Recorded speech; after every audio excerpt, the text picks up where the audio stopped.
Bismillahirrahmanirrahim. Assalamualaikum warahmatullahi wabarakatuh.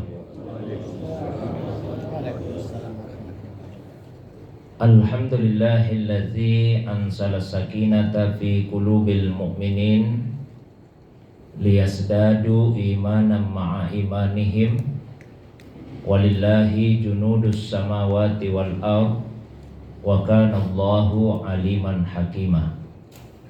Wa sallallahu ala sayyidina Muhammadin allazi arsalahu ilan nasi basyiran wa nazira wa ala ali Muhammadin wa sahbihi wa sallama tasliman katsira, amma ba'du. Bapak Ibu jamaah subuh yang semoga dirahmati, dimuliakan oleh Allah Subhanahu wa taala. Insyaallah subuh ini kembali kita lanjutkan pembacaan kitab Al-Hikam Al-Ata'iyah yang ditulis oleh Al-Arifu Billah Asy-Syaikh Ibnu Athaillah As-Sakandari qaddasallahu sirrah, beserta syarah atau penjelasannya yang terdapat di dalam kitab Irsyadul Bariyah ila ba'di ma'ani al-hikamil ata'iyah yang ditulis oleh Syekh Ustaz Dr. Yusri Rusdi As-Sayyid Jabr Al-Hasani atalallahu umrahu wa baqa'ahu. Subuh ini kita sudah sampai pada Al-Hikmatur Rabi'ah Asyar, hikmah yang ke-14. Qala al-musannifu nafa'ana Allahu bi ulumihi fid dunya wal akhirah. Al-kaunu kulluhu zulmah wa innama anarahu zuhurul haqqi fihi. Faman ra'al kauna wa lam yashhadhu fihi aw indahu aw qablahu aw ba'dahu faqad a'wazahu wujudul anwar wa hujibat anhu sumusul ma'arifi bisuhubil asar. Penulis kitab ini Syekh Ibnu Athaillah As-Sakandari berkata, semoga Allah memberikan manfaat kepada kita melalui ilmunya di dunia dan di akhirat. Al-kaunu kulluhu zulmah. Semesta itu semuanya dalam kegelapan. Wa inna ma'anarahu zuhurul haqqi fihi.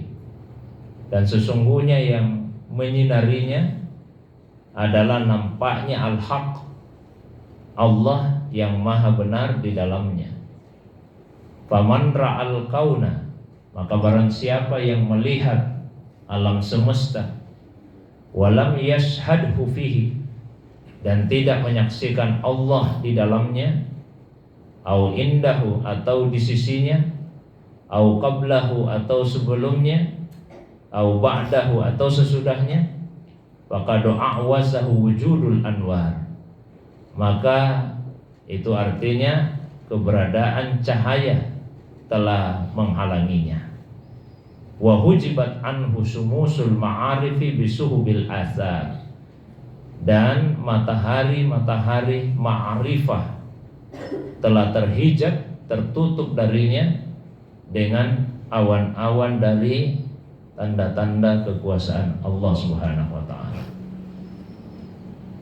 Hikmah yang ke-14 ini masih lanjutan dari hikmah yang sebelumnya, hikmah yang ke-13, yang diantaranya menjelaskan tentang apa-apa saja yang bisa menghijab hati sehingga tidak bisa sampai kepada Allah Subhanahu wa taala. Dan beliau menegaskan di dalam hikmah yang ke-14 bahwa al-kaun yang diterjemahkan dengan semesta, alam semesta, semuanya dalam kegelapan. Dalam bahasa Arab, alam semesta itu disebut dengan al-kaun. Mengapa demikian? Summiyal kaunu kaunan, semesta disebut dengan kaun, li'anna Allah azza wa jalla qala lahu kun fakana. Karena Allah Subhanahu wa taala ketika hendak menciptakan alam semesta, Maka Allah berkata kun, jadilah, maka jadilah. Seperti disebut di surah Yasin, inna ma'amruhu idza arada syai'an ayyaqula lahu kun fayakun. Ya, sesungguhnya urusan Allah Subhanahu wa taala apabila ia menghendaki, ya, menghendaki sesuatu, maka Allah kemudian berkata kun, jadilah, fayakun, maka jadilah yang dikehendaki. Jadi karena Allah SWT berfirman kun, jadilah, maka semesta ini kemudian dalam bahasa Arab dinamakan dengan kaun. Fahuwa yadullu ala iradatillahi azza wa jalla fi alamil jabarut. Nah, itu menunjukkan iradanya Allah di alam jabarut. Jadi alam kun fayakun disebut juga dengan alam iradah, alam kehendak Allah Subhanahu wa taala. Saya pernah menguraikan Bapak Ibu sekalian, dimulai dari ilmunya Allah, merupakan sifat inkisab, sifat menyingkap. Lalu kemudian berlanjut kepada sifat iradanya Allah yang merupakan sifat takhyir, sifat yang memilih di antara beberapa alternatif kemungkinan. Dan setelah itu diwujudkan melalui sifat kudrahnya Allah SWT yang merupakan sifat ijad. Maka alam kun fayakun atau alam irada atau dinamakan juga dengan alam jabarut. Fal kaunu nau'an. Maka kaun atau semesta itu ada dua macam, ghaibun wa syahadatun. Ada namanya alam gaib, ada namanya alam syahadah. Dan di Al-Quran kalau kita bacakan yang duluan disebut itu gaib, alimul ghaibi wasyahadah. Allah itu maha mengetahui yang gaib dan maha mengetahui yang syahadah, yang nampak. Jadi alam dua macam. Wa alamul ghaib, adapun yang dimaksud dengan alam gaib, al-alam allazi la narahu, yaitu alam yang kita tidak bisa melihatnya. Maksudnya dengan mata kepala. Kita tidak bisa melihat dengan mata kepala. Ka'alamil malaikah, seperti alam malaikat, wal jannati wan nar, ya. Kemudian surga dan neraka, was samawati wa ma fiha, dan langit dan apa yang ada di atasnya, was sirat, kemudian sirat, ya. Wal haud, telaga di hari kemudian nanti, wal mizan, mizan wa ghairiha, dan selainnya. Fallazi la tarahu bihawasika tusamma au yusamma alamul ghaib wa yusamma alamul malakut. Maka alam yang tidak bisa dilihat dengan indera itu dinamakan dengan alam gaib, dinamakan juga dengan alam malakut. Jadi dari alam jabarut kemudian muncul alam malakut. Ammal ladzi tarahu fi alamis syahadati bihawasika, adapun alam yang bisa dilihat, ya, di alam syahada ini alam yang nampak, dilihat, dijangkau oleh indra, kasyamsi seperti matahari kita bisa lihat, wal qamari, bulan bisa dilihat, wan nujum, bintang-bintang, wal hayawanat, hewan-hewan, wan nabatat, wan insi wa ghairi zalik mimma tarahu bihawasika yusamma alamul mulk, ya, hewan, tumbuh-tumbuhan, manusia, dan apa saja yang bisa dilihat oleh indera kita, bisa dijangkau oleh panca indera, itu dinamakan dengan alam al-mulk. Jadi dari alam jabarut muncullah dua alam, yaitu fal kaunu mulkun wa malakut, ya, alam mulk dan alam malakut. Fal mulku huwa alamuz zuhur fil hawasid dunyawiyah. Jadi mulk itu adalah alam yang nampak, ya, pada indera keduniawian kita. Wal malakut huwa alamul ghaib haitsu la tattali'u alaihi bihawasika dunyawiyah. Sementara malakut adalah alam gaib yang tidak bisa dijangkau oleh indera kita. Itu standar umumnya. Tapi wa yumkin ayyatali'u ayyatali'ahu Allah azza wa jalla li ba'dil khawas min ibadi. Nah, tapi bisa saja Allah SWT kemudian menampakkan sebagian alam gaib itu kepada beberapa hamba-hambanya yang khusus, ya, sehingga kemudian ada yang bisa melihat alam gaib meskipun dia masih di dunia. Dan itu terjadi juga pada sahabat-sahabat Nabi SAW.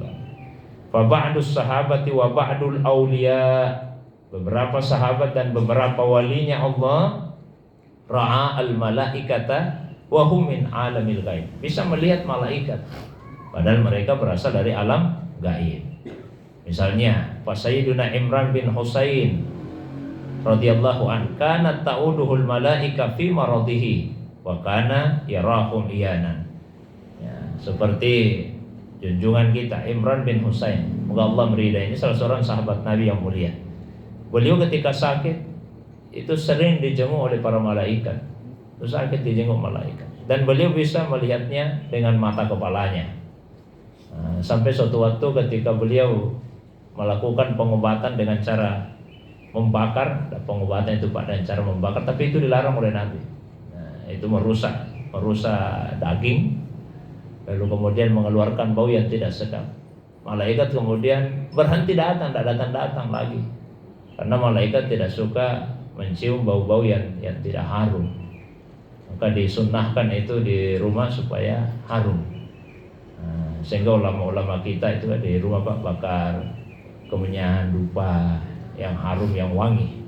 Itu diantaranya supaya malaikat senang datang ke rumah-rumah kita. Wa sahabiyun akhar kana yaqra'u surat al-Baqarah fi salatil lail wa kana yarbutul farasa bi jiwari ibnihi alladzi yanamu bi jiwaril faras falamma bi jiwaril farasi falamma akhadha fil qira'ah nazala nur minas sama fasahala al farasu wa taharraka fakhaffafa al qira'ah makhafatan ay yadural farasu bi ibnihi alladzi yanamu bi jiwari summa hada al farasu fa'awadahu al qira'ah fa'ada an-nur fasahala al farasu fakhaffafa al qira'ah summa ada lil qira'ati fa'ada an-nur fasahala al farasu fataraka al qira'ah wa anha salata wa akhbara an-nabiy sallallahu alaihi wasallam fi salatil fajr bima hadasa lahu qala tilka sakinah was sakinah malaikah. Jadi ada kisah, ada seorang sahabat. Kalau di Sahih Bukhari itu disebut Usaid bin Hudayr, seorang sahabat Nabi SAW namanya Usaid bin Hudayr. Di suatu malam beliau melaksanakan salat lail, salat malam, dan di dalam salat beliau membaca surah Al-Baqarah, Ketika itu beliau mengikat kudanya. Kemudian di samping kudanya itu ada anaknya yang sedang tertidur. Kuda diikat, di sebelahnya kuda itu ada anaknya yang tidur. Ketika beliau mulai membaca surah Al-Baqarah, tiba-tiba turun nur, cahaya dari langit. Maka kemudian kuda itu meringkik dan mulai bergerak. Maka Usaid bin Hudayr radhiyallahu an meringankan bacaannya, karena khawatir jangan sampai kuda itu kemudian menciderai anaknya yang tidur di sebelahnya. Maka kuda itu kemudian kembali tenang. Setelah itu Usaid bin Hudayr mengulangi kembali bacaannya, dibaca kembali lagi cahaya dari langit itu. Kuda itu kembali meringkik. Kemudian beliau meringankan kembali bacanya. Begitu berkali-kali, sampai akhirnya beliau meninggalkan bacaan tersebut, menghentikan salatnya. Sampai di subuh harinya beliau menceritakan itu kepada Nabi SAW. Maka Nabi menjawab, itulah sakinah. Itulah yang dimaksud dengan sakinah. Sakinah itu adalah malaikat. Kan di hadis disebutkan, Pak, ma istama'a qaumun fi baitin min buyutillah yatluna kitaballahi wa yatadarasunahu fima bainahum illa nazalat alaihimus sakinah. Tidaklah berkumpul satu kaum, sekelompok orang di salah satu rumah di antara rumah-rumahnya Allah. Mereka berkumpul untuk membaca Al-Quran dan saling mengajarkan isinya satu dengan yang lainnya. Illa nazalat alaihimus sakinah, kecuali sakinah itu akan turun kepada mereka. Kalau diterjemahkan harfiah, sakinah artinya ketenangan. Jadi itu makna zahirnya. Mestinya pengajian itu mendatangkan ketenangan. Kalau ada orang hadir pengajian tidak merasakan ketenangan, pasti ada errornya, ada masalahnya. Ya, diperiksa saya di mana letak masalahnya ini. Ya, bisa salah satu dari tiga. Bisa pada yang membawakan pengajiannya, bisa pada isi pengajiannya, bisa pada kita sendiri yang hadir dalam pengajian itu. Mungkin niat tidak begitu ikhlas menghadiri pengajiannya, kita tidak tenang. Atau yang membawakan pengajian tidak begitu ikhlas, atau isi pengajiannya yang tidak sesuai dengan tuntunan Rasulullah Sallallahu Alaihi Wasallam, isinya mungkin provokasi saja dan sebagainya. Pasti ada errornya kalau pengajian itu tidak mendatangkan ketenangan, karena mestinya pengajian itu mendatangkan sakinah, ketenangan. Itu makna zahir. Nah, makna yang lain, sakinah yang dimaksud adalah sekelompok malaikat. Jadi kalau kita menghadiri pengajian itu malaikat akan turun. Cuma secara umum tidak terlihat oleh mata kepala. Ya, ada sahabat-sahabat tertentu yang bisa melihat itu. Di antaranya nih diceritakan dalam riwayat, yaitu Usaid bin Hudayr. Jamaah yang dimuliakan Allah. Fa kalimatul kaun tashmulu alam al-mulk wa alam al-malakut. Maka ketika dikatakan kaun, semesta, itu meliputi dua alam tadi, alam al-mulk dan alam malakut. Izan, jadi yujad kaun wa mukawwin. Ada kaun, ada semesta, ada mukawwin yang menciptakan alam semesta, yaitu Allah SWT. Ada, tapi keberadaannya berbeda. Saya berkali-kali sampaikan. Ahaduhuma, salah satu dari keduanya itu mukawwin, Allah SWT. Wujudiyum bizati, ada dengan sendirinya. Wa huwallahu fala yatawaqqafu wujudu ala ghairi. Keberadaannya tidak membutuhkan yang lain. Bahwa qaimun bizati, dia ada dengan sendirinya. Itulah yang ada secara hakikat, hanya Allah saja secara hakikat. Fa ammal kaun fa huwa mawjudun bi ghairi. Adapun semesta ini sebetulnya keberadaannya karena yang lain. Ya, jadi dia hanya diadakan saja, sehingga secara hakikat sebetulnya alam semesta itu tidak ada, hanya diadakan. Fa huwa mawjudun bi mukawwini. Dia ada karena adanya Allah Subhanahu wa taala yang menciptakannya. Lau imtan al-mukawwin an madadil ijad la'adal kaun lil adam. Kalau Allah SWT menghentikan madatnya, pemberiannya dalam bentuk ijad, maka semesta itu akan kembali menjadi tidak ada. Kama kana, seperti sebelumnya. Sebelumnya semesta tidak ada. Allah kemudian memberikan madad, pemberian, ya, nikmatul ijad, nikmat penciptaan, maka semesta menjadi ada. Kalau Allah mencabut itu, berakhirlah dunia ini. Fallahu aujadahu wa amaddahu bil wujud. Allah menciptakan dari awal dan Allah terus menerus memberikan limpahan nikmat. Fa fi kulli lahzah halqin jadid. Tiap-tiap detik ada penciptaan yang baru. Sama kita ini Bapak Ibu sekalian sebagai seorang manusia. Antal an taghayyar ta'makanat alaihi munzul lahzah. Keadaan kita sekarang berubah dari beberapa detik yang lalu. Perubahan itu ada yang kita rasakan kalau jangka waktunya lama, ada yang kita tidak rasakan. Ya. Jadi kekuatan kita semakin lama semakin melemah. Ya, warna rambut kita berubah, pandangan kita menjadi semakin kabur, dan seterusnya dan seterusnya. Yang jelas selalu ada perubahan pada diri kita. Ada yang dirasa, ada yang kita tidak rasakan. Li'anna Allah azza wa jalla yamudduka fi kulli lahzah litastamirra fil wujud. Karena Allah terus menerus memberi, tidak pernah berhenti. Nikmat imdadnya Allah itu tidak pernah berhenti. Tiap detik terus menerus Allah SWT memberikan nikmat itu. Walaula al-imdad lafanaita. Kalau Allah menghentikan imdad pemberiannya, langsung seketika itu juga kita akan menjadi fana, menjadi binasa. Ya. Walamma alimal ulama al-arifuna billah hadza. Para alim ulama kita al-arif billah itu tahu betul hakikat ini, bahwa Allah tidak pernah berhenti memberikan nikmat imdad kepada manusia. Qaumul iftiqarhum ila Allah azza wa jalla, sehingga sempurnalah rasa butuh mereka kepada Allah Subhanahu wa taala. Fakanu la yastaghununa 'anillahi tarfata'ain. Tidak pernah sama sekali mereka merasa terlepas dari Allah SWT sekejap mata pun. Ini bedanya dengan ahlul hijab. Ahlul hijab itu orang yang terhijab, tertutup hatinya. Amma ahlul hijab fayazunnuna annal umur tasiru bizatiha li'annahum hujibu bil asbab anil musabbib wa bitawali al-imdad. Kalau orang yang terhijab, mereka akan menyangka bahwa semua urusan itu berlalu secara alamiah. Jadi tidak benar Bapak Ibu sekalian kalau dikatakan segala sesuatu terjadi secara alamiah. Tidak ada yang terjadi secara alamiah.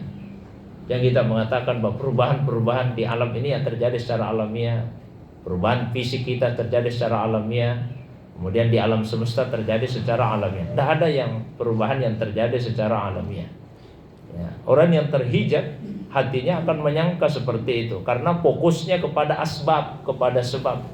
Dia lupa kepada al-musabbib, yang memberi sebab, yaitu Allah SWT. Lupa tawali al-imdad, pemberian Allah SWT yang berkelanjutan, yang terus menerus itu.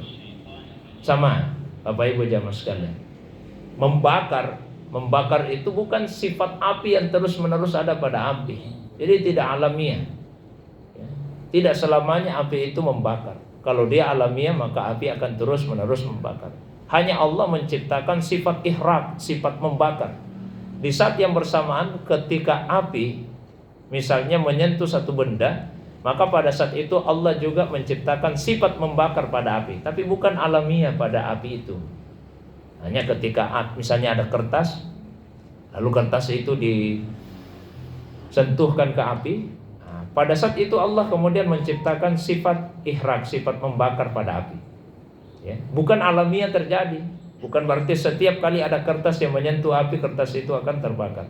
Karena seandainya itu terjadi secara alamiah, maka Nabi Ibrahim alaihissalam akan terbakar ketika dimasukkan ke dalam api. Kenapa tidak terbakar? Karena pada saat itu Allah tidak memberikan sifat ihraq kepada api itu.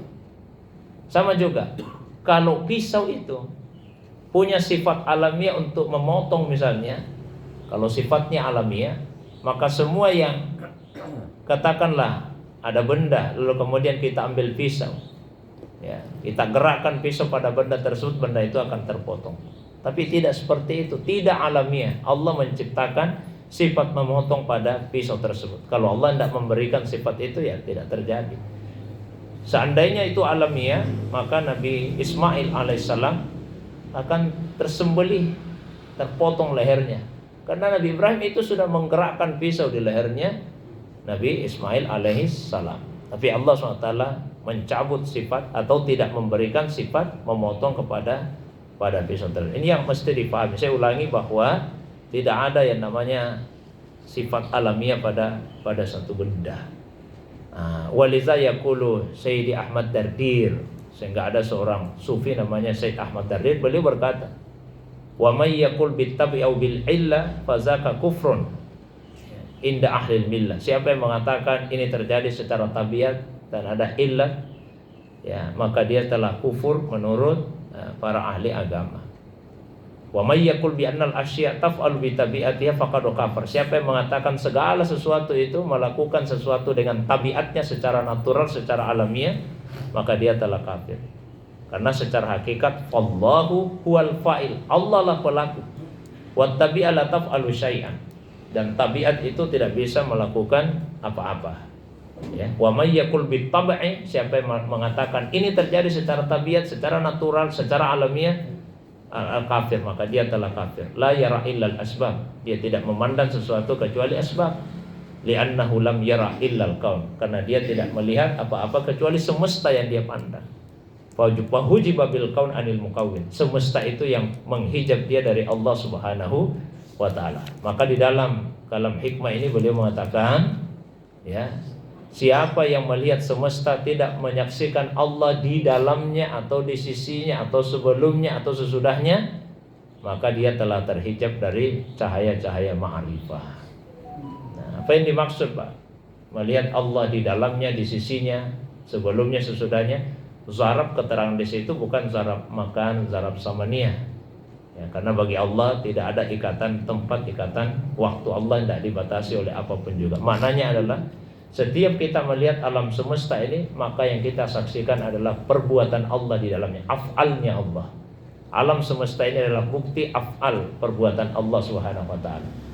Ada zatnya Allah, ada namanya Allah, ada sifatnya Allah, dan ada af'al, ada perbuatan Allah SWT. Zat Allah di luar jangkauan akal manusia. Rumusnya adalah kullu ma khatara ala balik fallahu bihilafi. Semua yang terlintas di benak Allah tidak seperti itu. Allah memperkenalkan dirinya kepada kita melalui nama-namanya. Diperkenalkan nama-namanya kepada kita. Maka kenalilah Allah melalui nama-nama yang diperkenalkan. Di dalam nama-nama itu ada sifat-sifatnya Allah Subhanahu wa ta'ala. Allah juga menunjukkan af'al, menunjukkan perbuatannya kepada kita, dan perbuatan Allah terwujud melalui alam semesta ini. Itu diantara makna dari ungkapan huwal awwalu wal akhiru wal zahiru wal batin. Dialah Allah yang pertama, dia Allah yang terakhir, ya dialah Allah yang zahir, dialah Allah yang batin. Wal awal, dia Allah yang pertama, tidak ada sesuatu yang mendahulunya. Dialah Allah yang akhir, tidak ada sesuatu yang setelahnya. Dialah Allah yang zahir, yang nampak. Dia juga Allah SWT yang tersembunyi, tidak ada di atasnya, tidak ada di bawahnya. Saya kira itu saja sebagai pengantar kajian kita. Seperti biasa saya berikan waktu yang lebih panjang. Kalau ada yang ingin didiskusikan, saya persilakan pada jamaah sekalian. Demikian untuk sementara. Wa ilallahi turja'ul umur. Wassalamualaikum warahmatullahi wabarakatuh.